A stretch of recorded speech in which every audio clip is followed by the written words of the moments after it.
Emily Carter was only 23, but she carried the weight of someone twice her age. She worked long hours at Rosie's Diner, a small, time-worn place nestled between a laundromat and an old record store in a quiet corner of Brooklyn, New York. With its faded red booths, checkered linoleum floor, and neon open 24 hours sign flickering in the window, Rosie's had seen better days, but for Emily, it was more than just a job. It was survival. Life hadn't been easy for her. After losing both parents in a car accident when she was still in high school, Emily stepped into the role of caregiver for her younger brother, Kyle, who was now a bright-eyed ninth grader with a love for science and robotics. They lived in a cramped, one-bedroom apartment on the third floor of an aging walk-up. Rent was high, space was tight, and the radiator only half worked in the winter, but it was home. Every morning, Emily would rise before sunrise, tie her hair back in a simple ponytail, and walk the 6 blocks to the diner in her worn sneakers, regardless of rain or snow. Her shifts stretched from 7 a.m. until past dinner time, often totaling over 60 hours a week. On her feet for most of the day, she balanced heavy trays, poured endless cups of black coffee, and greeted every customer with a tired but genuine smile. She knew the regulars by name: Mr. Jenkins, a retired Navy vet who came in for blueberry pancakes every Thursday, or Miss Ruby, who always ordered her eggs over hard and asked for extra napkins to bring some home for her cat. Though Emily's paycheck barely covered the bills, she always managed to set aside a little money each week for Kyle's school supplies or a birthday treat. She never complained, never asked for help. Her kindness and resilience were quiet but constant. And even after a long day, when her back ached and her shoes felt like lead, Emily had one small ritual that kept her grounded. She gathered the untouched leftovers from the diner, wrapped sandwiches, extra rolls, or a slice of pie, and handed them out to the homeless men and women she passed on her walk home. To Emily, it wasn't charity. It was simply the right thing to do. She didn't seek recognition. In fact, most people walked right past her without a second glance. But Emily kept showing up, day after day, pouring kindness into a world that often forgot people like her. What she didn't know was that someone was watching. Someone who had the power to change everything. Every evening, after wiping down the last booth and turning off the pie warmer, Emily Carter would slip out of Rosie's Diner with a brown paper bag in hand. It wasn't much, usually a couple of turkey sandwiches, a cup of soup that hadn't been touched, or a few cornbread muffins left over from the lunch rush. But to Emily, those little bundles were more than leftovers. They were hope, packed in napkins and tied with care. The streets of Brooklyn could be unforgiving after dark. By 10 p.m., the sidewalks emptied, the subway rumbled like thunder underground, and cold wind snaked through the alleys. On nights like that, Emily would walk home bundled in her old puffer coat, 2 sizes too big and missing a button, with her scarf wrapped tightly around her neck. She knew which corners to check, which church steps had become makeshift beds, and which overpasses offered shelter from the rain. She didn't make a fuss. She didn't take pictures. She just handed out what she had with a warm smile and a quiet, "Here you go. Stay warm tonight." To the people she helped, she wasn't just a waitress, she was a small miracle. One particularly bitter night in late November, with Thanksgiving just a few days away, Emily noticed a figure curled up under a bus stop bench near Fulton Street. The boy couldn't have been more than 8 or 9, dressed in a hoodie that was soaked through and a pair of sneakers far too thin for the cold. His face was pale, his small hands trembling. Emily's heart tightened. She crouched beside him, careful not to startle him. "Hey, sweetheart. Are you all right? Where's your family?" The boy looked up, his eyes wide and scared. "I don't have anybody," he whispered. I'm hungry." Without hesitation, Emily reached out her hand. "Come with me. Let's get you something warm to eat." Back at the diner, Emily ignored the closed sign and unlocked the door. She wrapped the boy in a thick wool blanket from the supply closet and heated up a bowl of chicken noodle soup. He devoured it, barely pausing to breathe. Emily added a slice of apple pie, which made him smile for the first time. She never asked for his name, and he never gave it. But they sat together in the quiet hum of the empty diner, and in that moment, Emily felt something shift in her heart, like maybe, just maybe, she was exactly where she was supposed to be. She didn't know it, but across the street, inside a sleek black Cadillac parked beneath a flickering street lamp, a man sat watching. He had witnessed the entire scene. From the moment she knelt beside the boy to the instant she opened her heart and her workplace to a stranger. And while Emily thought she had simply done what anyone should do, that one act of quiet kindness was about to change her life in ways she never imagined. From the warmth of a sleek black Cadillac parked across the street, Ethan Blake sat in stillness, his gloved hands resting on the steering wheel. Rain tapped gently against the windshield, distorting the view just enough to make the world outside look like a watercolor painting. But Ethan's eyes remained fixed on one spot, the small, rundown diner with its flickering neon sign and steamed-up windows.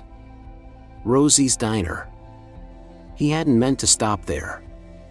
In fact, he had no intention of being in that part of Brooklyn at all. But after a long and frustrating board meeting at Blake Industries headquarters, Ethan had chosen to drive without direction, hoping the quiet of the evening streets might help clear his mind. That's when he saw her. At first, he noticed only the movement, a young woman in a puffy coat crouched beside a child at a bus stop bench. Her hands moved with care, her expression full of concern. Curious, Ethan pulled to the curb, lowered his headlights, and watched. What he witnessed wasn't just compassion. It was something deeper. The woman, Emily, though he didn't know her name yet, took the boy by the hand and led him through the rain, straight to the diner. She didn't hesitate. She didn't look around for approval. She simply acted, like kindness was as natural to her as breathing. Ethan stayed where he was, the engine idling softly. He watched as the lights came on inside Rosie's. The woman wrapped the boy in a blanket, heated up food, and sat with him as he ate. There was no fanfare. No audience. Just a quiet gesture of human decency. It stirred something in Ethan, a man who had seen plenty of boardrooms and billion-dollar deals, but very little raw kindness. At 42, he had everything money could buy, a penthouse on the Upper West Side, a private jet, tailored suits, and a calendar booked with meetings from London to Tokyo. But that night, watching a waitress give everything she had to a boy with nothing, Ethan felt a crack in the carefully built armor around his heart. "Who is she?" he murmured aloud, more to himself than to anyone else.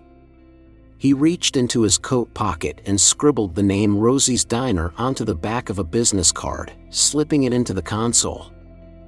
Most people would have driven on, dismissed the scene as someone else's concern.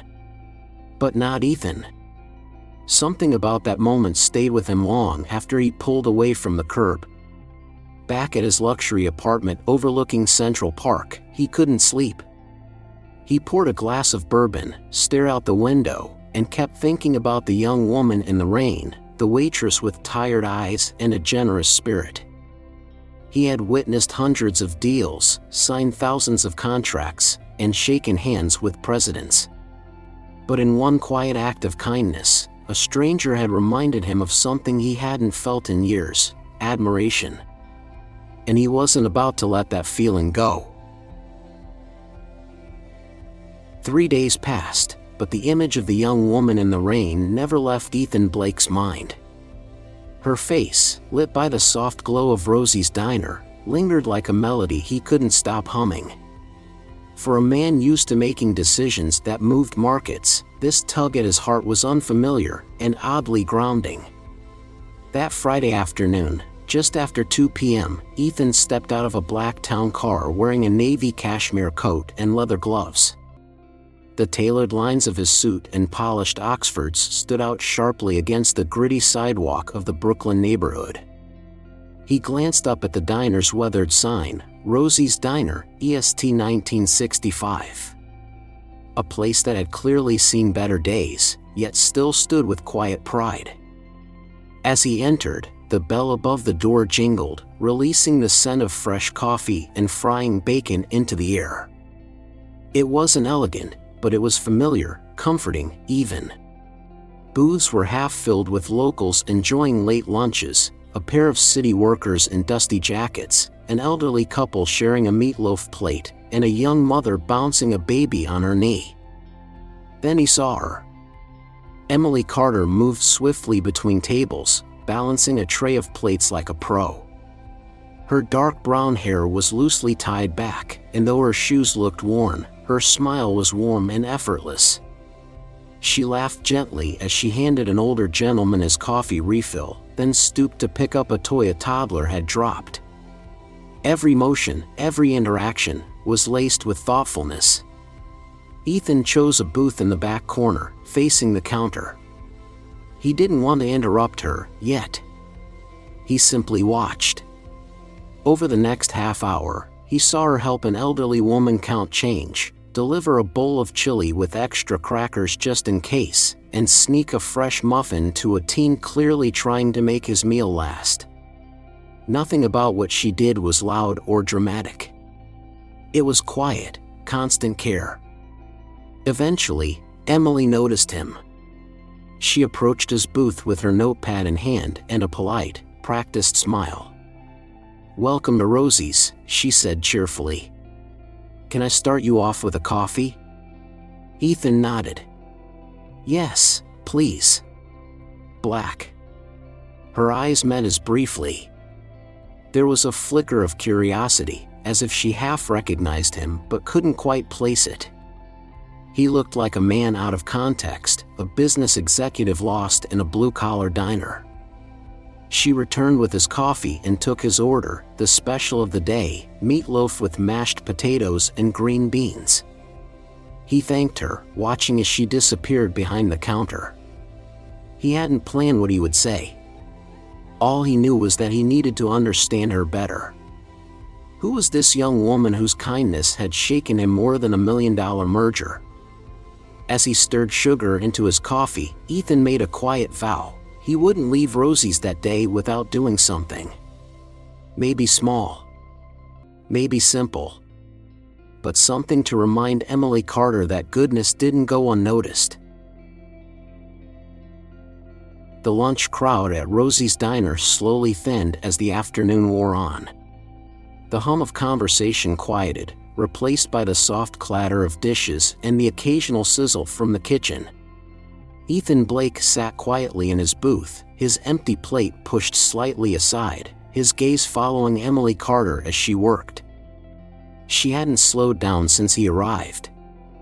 Though the lunch rush had passed, Emily was still refilling coffee cups, checking on her regulars, and wiping down tables with practiced grace.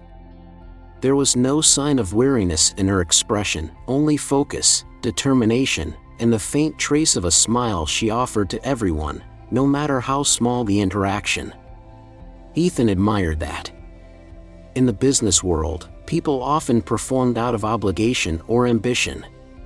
But Emily, she moved with purpose born from something much deeper. He wondered if she even realized how much light she brought into such an ordinary place. As she passed his table, she smiled politely. "How is everything?" "Perfect," he replied sincerely. "Thank you." She nodded, scribbled something on her notepad, and moved on. Ethan reached into the inside pocket of his coat and pulled out a plain white envelope. Inside it was a stack of crisp $100 bills, 10 in total. Not enough to change a life, but more than enough to make an impact. Along with the cash was a small, handwritten note on thick stationery. "The way you care doesn't go unnoticed. Keep shining. A grateful stranger." He tucked the envelope under the check presenter and slid it slightly to the edge of the table. Then he stood, adjusted his coat, and made his way to the door. As the bell jingled overhead, he took one last look back. Emily was behind the counter, pouring a cup of coffee for an elderly man with trembling hands. She hadn't seen the envelope yet. Ethan stepped out into the chilly late afternoon air, hands deep in his coat pockets. The sky was turning a soft gray, the kind that signaled snow wasn't far off. He felt something shift inside him, not just satisfaction, but peace. It had been years since a gesture felt this meaningful. Back inside the diner, Emily returned to his table to clear the plate. When she lifted the check presenter, her hand paused midair. She blinked, then slowly opened it. Her breath caught as she saw the envelope. Curious and cautious, she looked around the diner, but the man was already gone. She peeled it open, eyes widening as she counted the bills. Then she read the note. Her hand trembled slightly. It wasn't just the money, it was the feeling that someone had seen her. Really seen her. Not just as a waitress, but as a person. As someone who mattered. She glanced out the window, but the street was empty. The stranger had disappeared as quietly as he'd come. But he had left something behind. Hope. It was a chilly Wednesday just before noon, and Emily Carter was tying her apron behind the counter at Rosie's when the front door opened with a soft jingle. A man stepped in, tall, well-dressed, and unmistakably out of place in the blue-collar comfort of the diner. He wore a charcoal gray suit, his coat neatly draped over his arm, and his polished shoes clicked softly against the old linoleum. Emily barely noticed him at first. She was busy delivering a BLT to a retired mailman who always ordered it with extra mayo. But then the hostess leaned in and whispered, "That gentleman by the window asked for you to be his server." Curious, Emily glanced over. The man smiled, warm, kind, and oddly familiar. Something about his eyes made her pause. She grabbed her notepad and made her way to his table, brushing a strand of hair behind her ear. "Good afternoon," she greeted. "What can I get started for you today?" The man hesitated just a moment, then said, "I'll take today's special, but only if you'll have a cup of coffee with me when you get a break." Emily blinked, a little caught off guard. She wasn't used to requests like that, especially not from men in suits. "I'm flattered," she said with a soft laugh, "but breaks are pretty rare around here. We run on caffeine and hustle." He chuckled. "Then just the special for now." As Emily walked back to the kitchen, something about the man tugged at her memory. She couldn't place him, but there was a quiet familiarity she couldn't shake, like a name on the tip of her tongue. While she worked, the man, Ethan Blake, watched her with quiet admiration. He saw the way she knelt to speak eye to eye with a toddler. The way she greeted a blind regular by name and guided his hand to the sugar packet. He watched her pass out extra napkins without being asked, her hands moving with grace, her eyes never missing a need. He wasn't watching to judge her. He was watching to understand her. When Emily returned with his bill, Ethan reached into his wallet and handed her a sleek black card. But just as she turned to leave, he gently stopped her. "Wait," he said. "There's something I've been meaning to ask you." She turned, curious. "Yes?" He leaned in slightly, his tone lower. "Do you remember helping a little boy on the street last week? During that cold rainstorm?" Emily's eyes widened. "I do. I didn't think anyone saw that." "I did," he said softly. "I saw all of it. And I haven't forgotten." Before she could respond, he slipped a folded piece of paper into her hand. "Open it after I leave." With a final smile, he stood and walked out, leaving behind only the scent of expensive cologne and a heart full of questions. When Emily unfolded the note moments later, she gasped. A check for $50,000. And a line handwritten at the bottom, "Your kindness inspired me. Use this to build the future you deserve. A grateful stranger." The days following that mysterious check were a whirlwind for Emily Carter.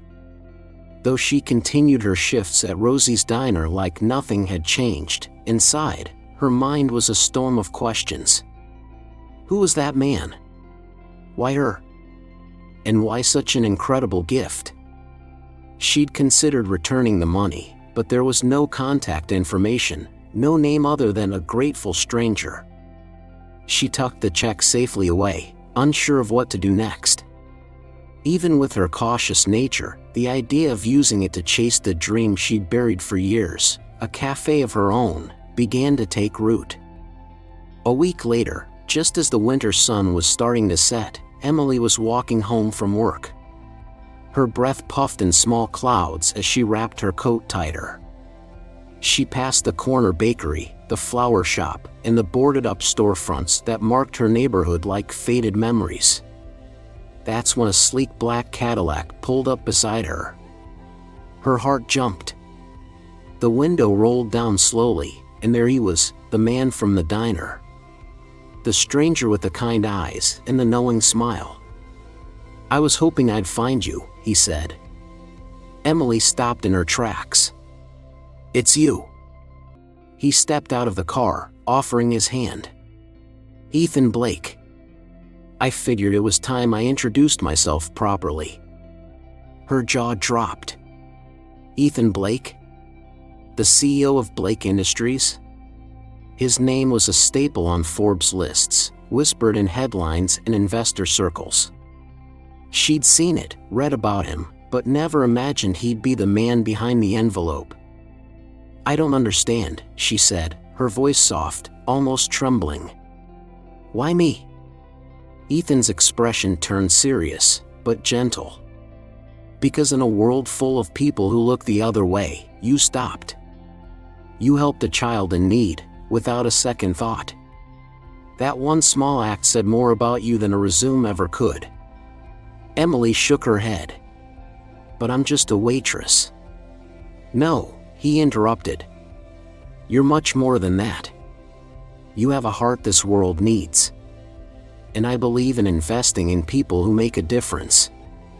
From his coat, Ethan pulled a thick envelope and handed it to her. "This isn't just another check. It's a deed." Emily stared at it, confused. "A deed?" "To a small cafe downtown. Newly renovated. Fully equipped. It's yours, if you want it." Tears welled in her eyes. I don't know what to say." "Just say you'll keep being the woman who inspired a stranger to believe in kindness again," Ethan said with a warm smile. Emily nodded slowly, overwhelmed by gratitude. That night, as she stood in the middle of what would soon become Emily's Corner Cafe, she ran her fingers over the keys to the front door. Her hands still trembled, but this time, from joy. And though she may never fully understand why fate placed Ethan Blake in her path, she knew one thing for certain. Her kindness hadn't just touched someone else's life. It had transformed her own. Spring came early that year, and with it, a fresh beginning. On a quiet corner just off Main Street in downtown Brooklyn, a new sign hung above a freshly painted storefront, Emily's Corner Cafe. The name wasn't flashy. It didn't need to be. Inside those soft blue walls was something more valuable than any branding: hope, warmth, and a place where no one was invisible. The grand opening was simple, just the way Emily Carter wanted it. Friends, neighbors, and even a few former customers from Rosie's came by. Some brought flowers, others brought stories, and more than a few brought tears. There was no ribbon-cutting ceremony or press release, just the rich aroma of fresh coffee, homemade pie, and the kind of welcome that could warm your bones. Emily stood behind the counter, wearing a new apron but the same radiant smile. She served every guest personally that morning, pouring coffee like she'd done 1,000 times before, but this time, on her own terms. The cafe was everything she'd dreamed of. A cozy reading nook lined with donated books, a community bulletin board for job postings and lost pets, and a pay-it-forward jar that quietly paid for meals when someone came in short on cash. And near the front window, a special table sat reserved, marked with a small brass plaque that read, "For those who gave without asking in return." She never told people who funded the cafe. To the community, it was simply Emily's dream come true. But she kept the original deed, handwritten note, and first check tucked away in a small frame in the back office. Not for show. Just to remind herself how far kindness could carry a person. Ethan Blake stopped by often, always quietly, always sitting at the same booth near the back, the one with a view of the door. He never announced himself or sought attention. Emily would bring him his coffee just the way he liked it, black with a slice of lemon, no cream, no sugar. They'd share a smile, maybe a few quiet words. But neither needed to say much. Their connection had already said it all. In time, Emily's Corner Cafe became more than a business. It became a haven. A safe space for the lonely, the hungry, the tired, and the hopeful. Veterans found community there. Single parents found kindness. And those who once walked by with nothing now walked in with dignity. For Emily, success wasn't measured in dollars or foot traffic. It was in the handwritten thank you notes tucked under coffee cups, the hugs from former strangers, and the sense that her little corner of the world was just a little bit better because she chose to care. And as the sun dipped low each evening, casting golden light through the cafe windows, Emily would often pause, look around, and smile. Because she knew, without ever seeking it, that her quiet kindness had changed everything.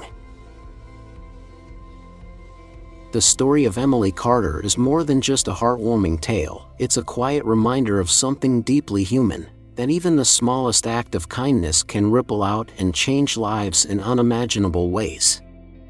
For those of us who've lived through decades of change, good years, hard times, unexpected turns, we understand how easy it can be to believe that one person can't make much of a difference. But Emily's story gently challenges that idea. She didn't have wealth, status, or connections. She had worn shoes, tired eyes, and a full heart. And through a simple act, helping a hungry child on a cold night, she inspired someone with the means to change her life completely. There's a powerful lesson in that for all of us: compassion is never wasted. Many older adults carry a quiet wisdom earned from years of work, caregiving, sacrifice, and resilience. But as we grow older, it's easy to feel invisible in a fast-moving world. Emily's journey reminds us that what we give from the heart, whether it's time, a smile, a kind word, or a helping hand, still matters, no matter our age or circumstance. It also speaks to the value of living with purpose. Emily had a dream tucked away, something simple yet meaningful, to create a space where people felt seen and welcome. With the help of a stranger, that dream became reality. But it wasn't luck, it was her character, her consistency, her kindness that made someone believe in her. In life, we may not always see the fruit of our efforts right away. But when we live with integrity and compassion, the impact we make often unfolds in ways we can't predict. And perhaps the most beautiful truth of all, people are still watching. Whether it's a child, a neighbor, or a stranger across the street, someone is noticing the good we put into the world. We may never know it, but it may change their path. So even in a world that can feel rushed or indifferent, don't underestimate your kindness. It may just be the beginning of someone else's miracle.